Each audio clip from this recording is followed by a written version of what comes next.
बिस्मिल्लाहिर्रहमानिर्रहीम। अल्लामा अब्दुस्तार आसम बड़ी ज़बरदस्त किस्म की किताबें मार्केट में लाते हैं, एक के ऊपर दूसरी, दूसरी के ऊपर तीसरी। आज उनकी किताब मेरे सामने जो है मुकालमा है, ताज़ा तरीन उनकी किताब है, बड़ी ज़बरदस्त किताब है। अगर मैं ये कहूँ कि अल्लामा अब्दुस्तार आसम ने अगर 1000 किताब शाया की है तो उनमें से 3 बेहतरीन किताबें अगर होंगी तो उन 3 में एक ये मुकालमा भी होगी। बहुत ही ज़बरदस्त किताब है, बेमिसाल किस्म की किताब है। ये किताब उन मुकालमों पर मुश्तमिल है जो डॉक्टर वक़ार मलिक और डॉक्टर SM ज़फ़र के दरमियान कई साल तक होते रहे। डॉक्टर वक़ार मलिक की SM ज़फ़र साहब के साथ जो भी गुफ्तगू होती, जो भी मुकालमा होता, वो उनको कालम की शक्ल दे देते, मजमून की शक्ल दे देते और उनको फिर अखबारात में शाया करवा देते। ये सारे के सारे मुकालमात जो इसमें तहरीरें हैं, ये सारी एक बार शाया हो चुकी हैं। इन सारी तहरीरों को अल्लामा अब्दुस्तार आसम ने एक जगह पर तरतीब दे के शाया कर दिया है। मैं पहले ही जिक्र कर चुका हूँ कि बड़ी ज़बरदस्त किताब है। इस किताब पर मैंने एक आर्टिकल भी लिखा था जो डेली पाकिस्तान में शाया हुआ है। उस पर अल्लामा अब्दुस्तार आसम साहब का रद्द अमल आया। उन्होंने व्हाट्सएप पर मुझे ऑडियो पैगाम भेजा, जो कुछ उन्होंने उस आर्टिकल के बारे में कहा आप भी सुनिए। बिस्मिल्लाहिर्रहमानिर्रहीम। अस्सलाम वालेकुम जनाब, कायदे मुहतरम, ज़बरदस्त जनाब आपने तबसरा किया है, बल्कि हैरत अंगेज़ के तौर पर ताश के पत्तों की तरह माशाल्लाह, बड़ा पसंद आया सर। बहुत शुक्रिया, जज़ाकल्लाह सर, जज़ाकल्लाह। इतने लोगों ने तबसरे किए हैं लेकिन ये बिल्कुल अलग, मुनफरिद, माशाल्लाह, ज़बरदस्त। बहुत शुक्रिया, जज़ाकल्लाह, जज़ाकल्लाह सर, जज़ाकल्लाह। दिल खुश हो गया आपका तबसरा पढ़ के। ये अल्लामा अब्दुस्तार आसम का रद्द अमल था। अब देखते हैं कि दीगर लोगों तक ये बात पहुँचती है जिन्होंने इस किताब पर तबसरा किया था या कालम लिखे थे, वो अल्लामा अब्दुस्तार आसम साहब के साथ किस तरीके से निमटते हैं। ये देखने वाली बात है। जो कुछ कालम में बात की गई थी हम उसको यहाँ पे दोहराते नहीं, नई बात यहाँ पे करते हैं। उस कालम के आगाज़ में मैंने यही कहा था कि अल्लामा साहब जो किताबें लाते हैं वो ताश के पत्तों की तरह लाते हैं, एक के बाद दूसरा, दूसरे के बाद तीसरा और फिर चल सो चल। इसी तरीके से अल्लामा साहब की किताब होती है, एक किताब आई, दूसरी आई, तीसरी आई और उसके बाद किताब के ऊपर किताब। इस तरीके से अल्लामा साहब जल्दी जल्दी किताबें सामने लेके आते रहते हैं और हर किताब मयारी होती है, बड़ी ज़बरदस्त होती है। मुझे ये लगता है कि अल्लामा साहब ऐसी किताब को हाथ नहीं डालते जिसमें कोई नक्स हो या जिसमें वो मयार ना हो जो अल्लामा साहब ने अपने लिए एक मुकर्रर कर लिया है। जैसा कि मैंने कहा कि ये किताब पढ़ने के लायक है। इसके आखिर में चंद एक तस्वीर भी दी गई हैं, वो भी हम आपके सामने पेश कर देते हैं। मैं इस किताब के उस आर्टिकल की तरफ जाता हूँ, उस कालम की तरफ जाता हूँ जिसका उन्वान है 3 दिलचस्प बैनुल-अक़वामी कहानियों का सबक। डॉक्टर वक़ार मलिक SM ज़फ़र के हवाले से यूं रकम तराज हैं। इन तीनों कहानियों का ताल्लुक़ किसी न किसी वजह से हमारे मुल्की हालात से भी बनता है। पहली खबर तो ये है कि मैं 27 मई को जर्मनी के एक कस्बा में होने वाली एक अहम बैनुल-अक़वामी कॉन्फ्रेंस में शरीक था। इस कॉन्फ्रेंस का मौजू बड़ी अहमियत का हामिल था कि सरकारी वकील इस्तग़ासा के फ़राइज़ क्या होते हैं और इसे अपनी ज़िम्मेदारियों को किस खुश उसलूबी से अदा करना चाहिए। मज़ीद ये कि वह अपने फ़राइज़ सर अंजाम देने में कोई कोताही करे तो उसका एहतसाब किस तरह मुमकिन है। हर मुल्क के नुमाइंदे ने अपने मुल्क के कानून और रवायात का हवाला देते हुए इज़हार ख्याल किया। मुझे भी इस कॉन्फ्रेंस में अपने ख्यालात बयान करने का मौका मिला और चाय के वक्फे में जब मेरी दीगर मंदूबीन से मुलाकात हुई तो ये एहसास हुआ कि मेरी गुफ्तगू का अच्छा असर रहा है और इसके नतीजे में शाम तक मेरी कई मंदूबीन से बड़ी कुर्बत हो गई। मेरे मौक़िफ़ को एक माकूल मौक़िफ़ समझा गया और प्राइवेट मुलाकातों में मेरी माकूलियत की किसी हद तक तारीफ़ भी की गई। मुझे अपने मुतल्लिक़ ये बात मजबूरन करनी पड़ रही है क्योंकि असल मरहला अगले दिन पेश आया। दूसरे दिन यानी 28 मई को पाकिस्तान ने धमाका कर दिया। धमाके की खबर कॉन्फ्रेंस में भी पहुंची तो मैं तमाम शुरकाए कॉन्फ्रेंस की तवज्जो का मरकज़ बन गया। अक्सर शुरका ये कह रहे थे कि पाकिस्तान ने गैर माकूल कदम उठाया है उन्हें अब मेरी माकूल गुफ्तगू बेमैनी दिखाई देने लगी। मसलन बरतानिया के नुमाइंदे ने कहा, आप जानते हैं कि एटमी रेस में शामिल होकर आप अपने लिए इक्तिसादी बदहाली के सिवा कुछ हासिल नहीं कर सकेंगे। जब मैंने उनसे अर्ज़ की कि जंग अजीम दोम की शुरुआत के वक्त कुछ लोगों ने बरतानिया से भी कहा था कि जर्मनी से जंग लड़कर बरतानिया अपनी सल्तनत खो बैठेगा, लेकिन आपने चर्चिल की वलवला अंगेज़ क़यादत में जंग लड़ने का फ़ैसला किया और आपने सल्तनत खो डाली, लेकिन बरतानिया की आज़ादी कायम रखी। आपको अपनी सल्तनत के खोने का यकीनन अफसोस ना हुआ होगा, क्योंकि सल्तनत के मुकाबले में आज़ादी जैसी नेमत कुर्बान नहीं की जा सकती। मेरा इतना कहना था कि बरतानवी नुमाइंदा मेरी जानिब से उठकर चला गया, जैसा कि मैं कोई बड़ा गैर माकूल आदमी हूँ। जापान के नुमाइंदे ने कहा, आप नहीं जानते कि हिरोशिमा और नागासाकी तबाहकारियाँ किस नौइयत की थीं और यह कि हम अभी तक उसकी सज़ा भुगत रहे हैं। मैंने उनसे अर्ज़ की कि अगर जापान के पास बम होते और वो उन्हें सान फ्रांसिस्को या लॉस एंजलिस पर गिरा सकते तो शायद नागासाकी और हिरोशिमा भी बच जाते। जापानी वफद ने भी उसके बाद मुझसे मुलाकात नहीं की, वो लोग मुझसे फिर नहीं मिले।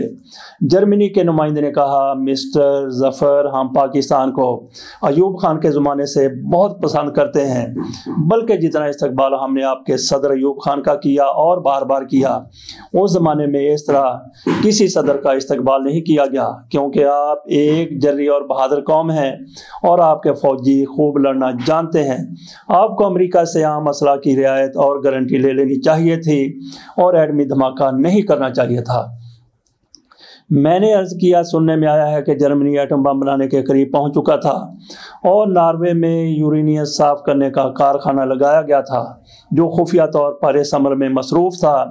और अगर इत्तेहादी फ़ौजें अमेरिका की मदद से जर्मनी में दाखिल ना हो चुकी होती और शायद वो बम जो अमेरिका ने बाद में बनाए, वो जिससे उन्होंने तमाम दुनिया पर तसल्लुत कायम किया, वो जर्मनी बनाने में कामयाब हो जाता। मैंने मुस्कुराते हुए कहा, आप ज़रा सोचें, अगर ऐसा हो जाता तो दुनिया का नक्शा कितना मुख्तलिफ होता। उन्होंने मेरा मतलब ना समझते हुए कहा कि यकीनन बहुत बुरा होता, जिसका तसव्वुर भी नहीं किया जा सकता। मैंने अपनी दलील का तीर चला दिया और कहा कि जब भारत ने 5 धमाके कर दिए तो हमारी सोच का वही आलम था जिसका आपने कुछ देर पहले जिक्र किया था कि अगर हिटलर के हाथ में एटम बम आ जाते तो दुनिया का क्या नक्शा होता। चुनांचे हमने अपने इलाके में इस कैफियत को मनफी करने के लिए मजबूरन धमाका किया है। जर्मन नुमाइंदा कहने लगा, मैं समझ गया कहकर वहां से वो भी चला गया। अब हम आ जाते हैं दूसरी खबर की तरफ, जिसे एस.एम. ज़फ़र साहब ने कहानी का नाम दिया है। इस कॉन्फ्रेंस के बाद जब मैं लंदन में था तो मेरी नज़र से एक खबर गुजरी जिसका खुलासा ये था कि एक साहब ने बरतानिया की वज़ारत दिफा को 32 पाउंड का एक चेक रवाना किया और उसके साथ एक नोट तहरीर था। आज से 25 साल पहले वो शख्स वज़ारत दिफा में मुलाजम था और उसने एक बार एक अलाउंस अपने हक से 1 पाउंड ज़्यादा वसूल कर लिया, जिस पर ऑडिट की जानिब से कोई तनकीद ना हुई और वो मुलाजमत करता रहा। बिल आखिर रिटायर हो गया। उस शख्स का कहना है कि उसने सवाए इस 1 पाउंड के सारी मुलाजमत में कोई खयानत नहीं की थी और इस पाउंड की बिलाजवाज वसूली उसे खटकती रही। चुनांचे उसने 1 पाउंड 25 साल का बैंक सूद मिलाकर 32 पाउंड का चेक रवाना किया ताकि वज़ारत दिफा को उस वक्त जो 1 पाउंड का नुकसान हुआ था उसकी तलाफ़ी हो सके। खबर में ये भी दर्ज था कि वज़ारत दिफा ने 32 पाउंड वसूल कर लिए और ऑडिट रिपोर्ट में जहां इस 1 पाउंड को दुरुस्त खर्च जाहिर किया गया था उसे रिवर्स कर दिया, यानी दुरुस्ती की कर दी। जब मैंने ये खबर पढ़ी तो मेरा सारा दिन इसी सोच में गुजर गया कि पाकिस्तान में वो लोग जिन्होंने 1 पाउंड नहीं बल्कि लाखों और करोड़ों पाउंड के सरासर नाजायज़ घपले किए हैं, यहाँ तक कि वज़ारत दिफा में अपने साए भी छोड़ गए हैं, क्या उनमें से कोई भी ऐसा नहीं जो अगर सूद का इजाफा नहीं करता तो असल ज़र ही लौटा दे। जब तक हमारा ज़मीर इस बरतानवी शख्स की तरह नहीं जागेगा, महज बम धमाका कर लेना कोई मायने नहीं रखता। नाज़रीन, यहाँ पे ज़रा पाकिस्तान की सूरत हाल का जायज़ा लें कि आज भी पाकिस्तान को जिस तरीके से लूटा गया है उसके शवाहिद आपके सामने आ चुके हैं। क्या इन लूटने वालों में एक भी शख्स ऐसा है जो अपने लूट मार का पैसा, असल ज़र वो लौटा दे, सूद उस पर बेशक अदा ना करे, लेकिन ये ख्वाब ही है, ये एक तसव्वुर ही है, ये एक सोच ही है, सोची जा सकती है, लेकिन इस पर अमल होता हुआ नज़र नहीं आता। फिर क्या होना चाहिए? फिर यही होना चाहिए कि किसी के हाथ में कोड़ा हो और उसके पास सख्त तरीन कानून हो। इन लोगों से कोड़े के ज़रिए, कड़े एहतसाब के ज़रिए एक एक पाई वसूल कर ली जाए, जिससे पाकिस्तान के सारे कर्ज़े ख़त्म हो जाएंगे, पाकिस्तान के सारे दलदल दूर हो जाएंगे। ये रकम कुछ कम नहीं होगी जो लूट मार के ज़रिए बैरून मुल्क पहुँचाई गई है, अब भी पहुँचाई जा रही है। अगली बात हम कर लेते हैं डॉक्टर एस.एम. ज़फ़र साहब की तीसरी कहानी की, जो इंतहाई ज़्यादा इंस्पायरिंग है।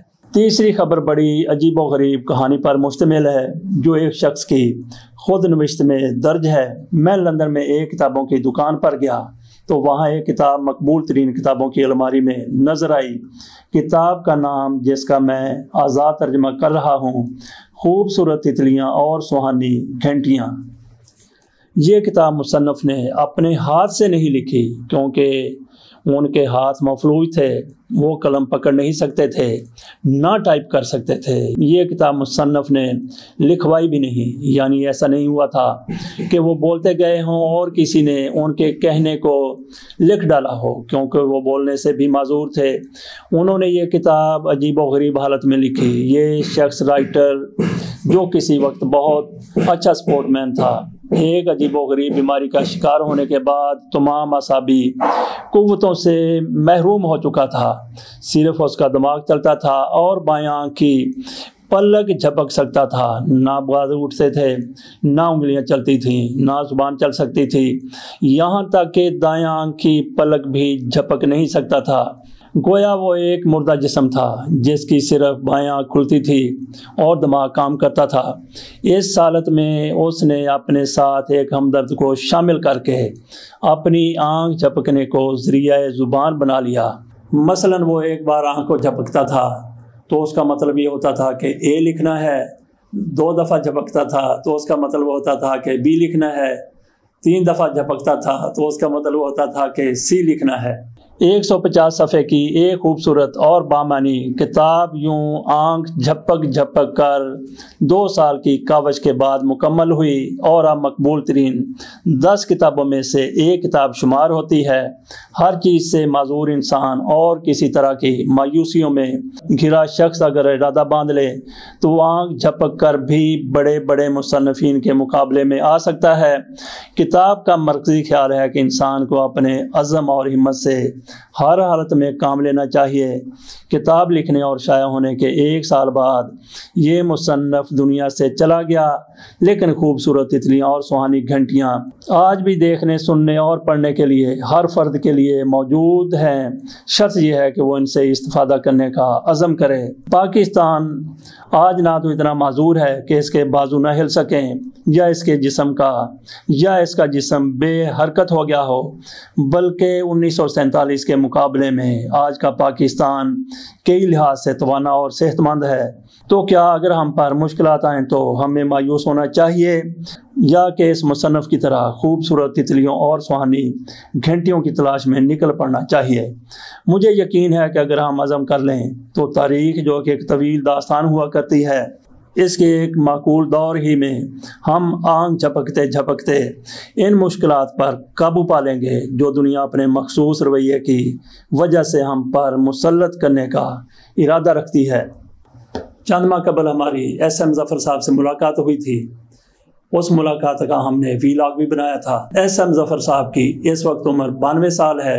हम उनसे मिलने के लिए गए तो अपने सेक्रेटरी को वो डिक्टेट करवा रहे थे, वो एक किताब लिख रहे थे। जिस तरीके से एस.एम. ज़फ़र साहब ने कहा कि अगर आप अज़म कर लें तो कोई मुश्किल आपकी राह में रुकावट नहीं बन सकती। जैसा कि मैंने कहा कि एस.एम. ज़फ़र साहब बुढ़ापे में हैं, चल फिर नहीं सकते, व्हील चेयर पर होते हैं, लेकिन वो जहनी तौर पर तवाना हैं, तंदरुस्त हैं, बिल्कुल नौजवान हैं किताबें वो लिख रहे हैं, उस वक्त भी वो किताब लिख रहे थे, उसके बाद भी उनका ये सिलसिला जारी है। जैसा कि एस.एम. ज़फ़र साहब ने राइटर को हमारे सामने पेश किया कि वो किस अज़म के साथ काम करते थे, उसी अज़म के साथ एस.एम. ज़फ़र साहब भी काम करते हुए नज़र आ रहे हैं। हमारे लिए एस.एम. ज़फ़र साहब इंस्पिरेशन का बहुत बड़ा ज़रिया है। अल्लाह ताला उनको ता देर सलामत रखे। अब बात कर लेते हैं इस किताब की। इस किताब के 680 सफ़ात हैं, काफ़ी ज़ख़ीम किताब है। इसकी कीमत अल्लामा अब्दुस्तार आसम साहब ने 3500 रुपये रखी है। 3500 रुपया काफ़ी कीमत है। आम कारी इसकी शायद इस्तात ना रखता हो सकता है कि अल्लामा साहब से ऐसे लोग बात करें और अल्लामा साहब उनको या तो रियायती कीमत पर किताब दे दें या फिर किस्तों पर किताब दे दें। जो लोग किस्तों पर किताब हासिल करना चाहते हैं तो उनको किताब उस वक्त मिलेगी जब वो आखिरी किस्त अदा कर देंगे। ये किताब कलम फाउंडेशन, वाल्टन रोड, लाहौर से दस्तयाब है। इजाज़त दीजिए, ऐसे तबसरों के साथ हम इंशाल्लाह आइंदा भी आपकी खिदमत में हाज़िर होते रहेंगे। अल्लाह हाफ़िज़।